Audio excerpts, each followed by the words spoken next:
Atchison, Kansas, a town built on history and buried under it. They call it the most haunted town in America, a place where the limestone beneath the soil supposedly traps the echoes of the dead, holding them like a battery. Some say the river itself carries the weight of those who didn't cross. But in December of 1992, Tony and Debra Pickman weren't looking for echoes. They were looking for a home, 508 North 2nd Street, a modest Victorian, sturdy, clean, and strangely cheap. The kind of house that feels like a prize, until you realize you're the one being won. At first glance, it was perfect. The Pickmans were young, they had a baby on the way, and the rent was a gift from God. But the neighbors didn't look at the house the same way they did. They looked at it with a quiet, sideways glance. They knew the legend of the front room. They knew that in the late 1800s, this house belonged to a doctor, a man named Charles Finney. And they knew the story of a 6-year-old girl named Sallie, who supposedly died on his operating table, right where the Pickmans now placed their sofa. Tony Pickman was an artist, a man of logic. To him, ghosts were stories we told ourselves to make the dark less empty. He didn't believe in the girl.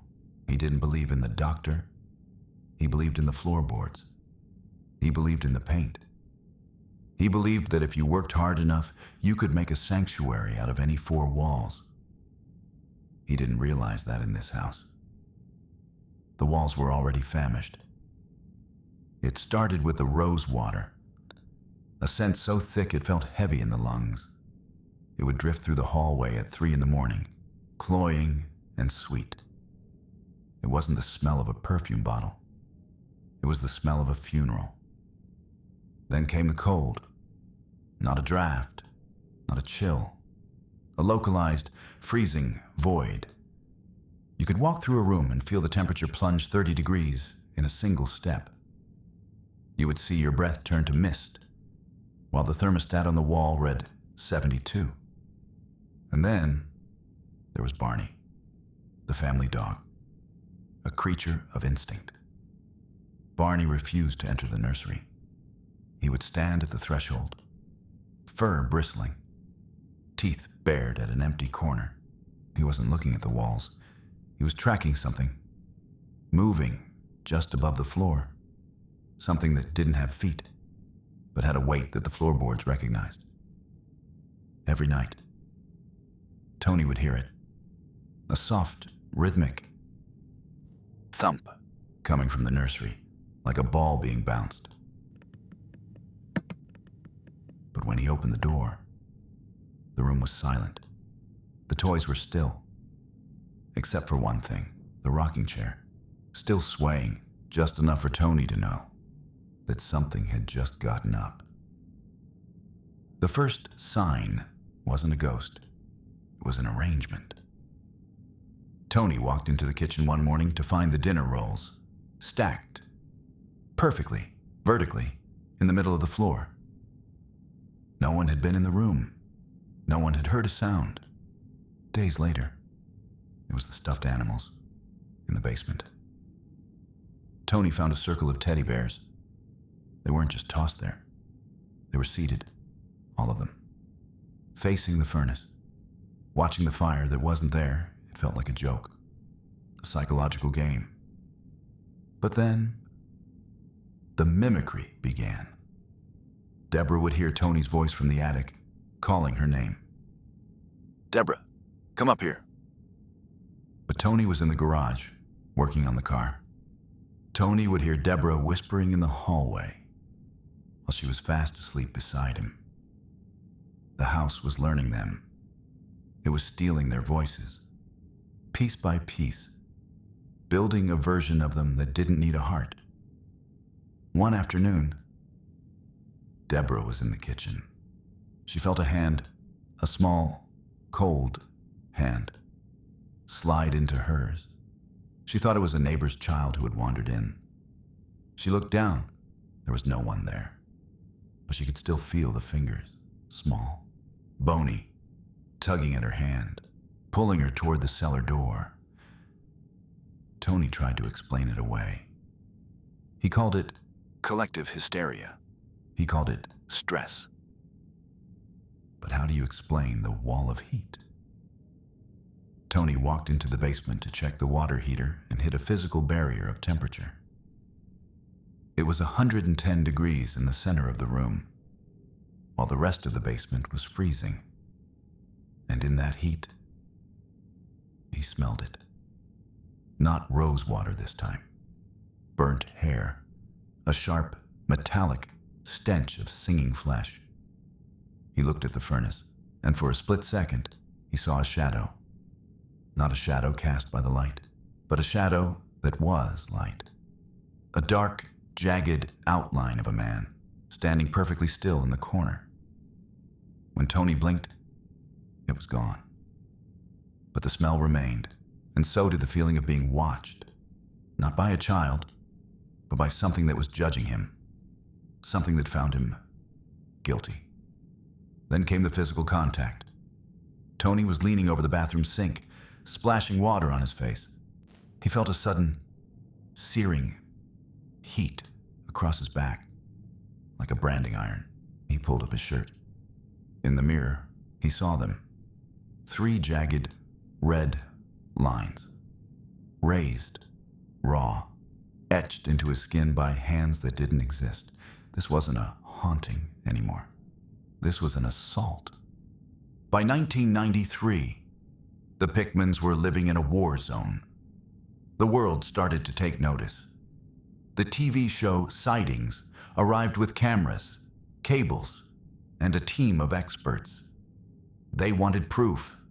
They wanted the world to see what was happening at 508 North 2nd Street. They brought a psychic, Barbara Connor. She walked into the front room and stopped.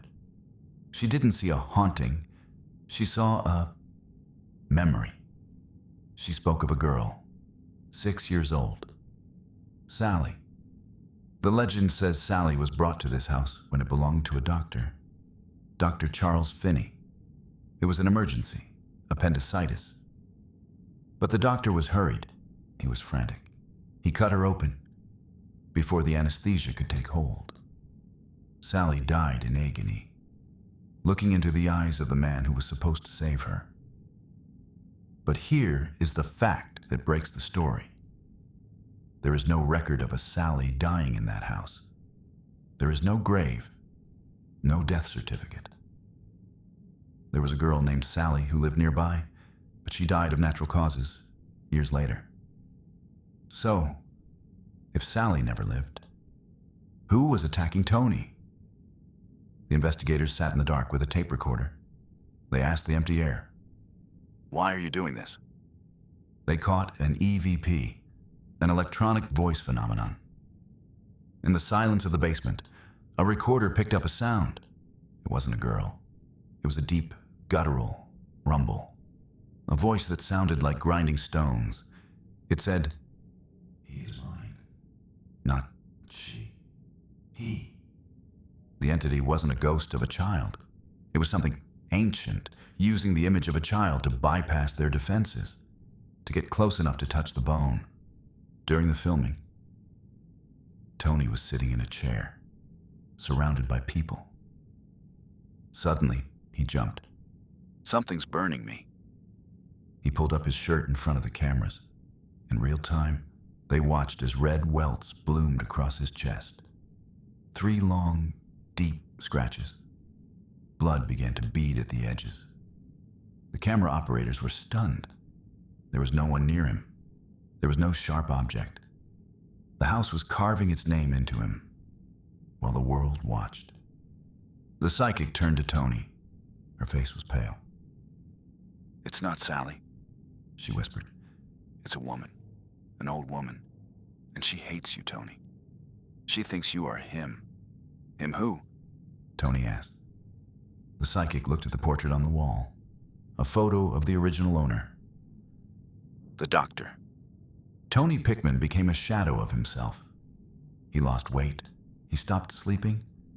He would sit in the dark, waiting for the stinging to begin. He realized something terrifying. He looked exactly like the photographs of Dr. Finney. The same jawline, the same brow, the same intense, clinical gaze. To the thing in the house, the year wasn't 1993. The year was 1805, and the doctor had finally come home. Is it possible? Is the entity not a demon, but a grudge? A memory of agony that has been waiting 200 years for a face it recognizes? Tony wasn't being haunted. He was being punished for a crime he didn't commit. By a spirit that couldn't tell the difference between a man and a bloodline. The violence escalated beyond the scratches. Tony would be pushed down the stairs by invisible hands. He would wake up with his shirt torn. One night, a fire started, spontaneously, in the middle of the nursery. A pile of clothes, bursting into flames while Tony watched. The entity was no longer playing with toys. It was trying to burn the house down with them inside. They tried to cleanse the house. They brought in priests. They brought in shamans. The entity mocked them. During a blessing, a crucifix on the wall didn't just fall. It turned, slowly, until it was upside down. Then the voice came back. Not on a tape recorder this time. Tony heard it in his own head. "You can't leave. I already have you." He looked in the mirror, and he didn't see himself. He saw a man in a black coat, a man holding a silver scalpel, a man with eyes full of regret. He realized that if they didn't leave, he wasn't going to just lose his mind. He was going to lose his soul. The Pickmans fled. They didn't pack the fine china. They didn't have a moving sail. They simply left.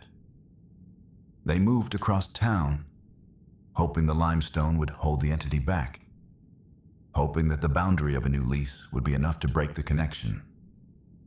But for years after, Tony would still find them, small, red marks, appearing on his arms while he sat in church, appearing on his chest while he held his son. The house didn't just haunt him. It marked him. Today, 508 North 2nd Street stands as a museum of the macabre. Tourists pay to spend the night. They bring their ghost boxes. They bring their thermal cameras. And they still feel it.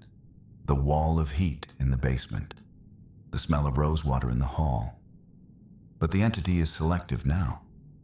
It waits. It watches for a certain face, a certain look in the eyes.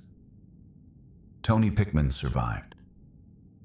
But he is a man who knows a secret the rest of us are too afraid to admit. That sometimes, a house isn't just a place where you live. Sometimes, a house is a place that lives on you.